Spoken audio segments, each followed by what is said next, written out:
Samo ti rondaj tam po sobi. Nećeš ti meni vikat ovdje thanks God, nego ćeš da kažeš hvala dragom Allahu, a ne thanks God. No ne kaže se God, nego Allah dragi.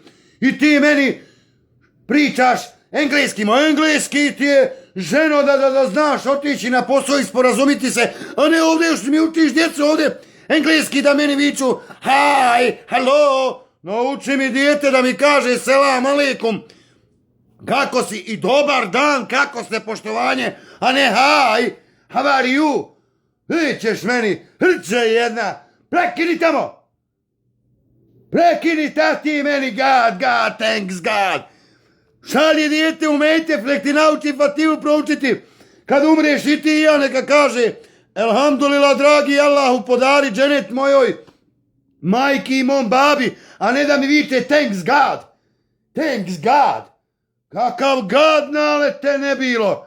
Kakav God. Nego hvala dragom Allahu. Će šefik srediti da znaš dobro kako će tebe šefik srediti. Prekini, rekao sam ti, nijedne više da nisam čuo da nam daš po sobi to engleski. A ti meni, još mi djecu ovdje uči da meni hi, hello dad. Ma kakav dad, ja sam babo. Koji dad? Ja sam iz Bosne, ne dam ja Bosne moje, ni mog riječnika bosanskoga, ni za milion. Taki jezika. U engleski je da nama ljudi dali da naučimo da se sporazumimo na poslu, a ne u kući da pričamo engleski. Otkle god ko ide, hi, how are you, hello, hi. Ma nemoj da vam ja, nemoj da ti šefiku niđe u sobu, polomit ću te svu. Nauči dijete da ti kaže selam aleikum, kako ste, dobar dan, poštovanje, a ne hi.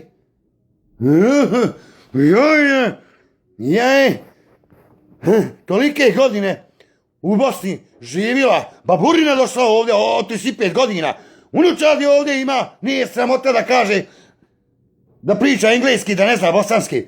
Vi ćete vi meni, ja dalje to dijete vam predame da ga naučim bismilu i da ga naučim da kaže selam aleikum i dobar dan, a ne hi, how are you, hi, how are you, hi, thanks God. Koji thanks God? Šefik je ovo, Bosanac. Šefik je ovo, Bosanac.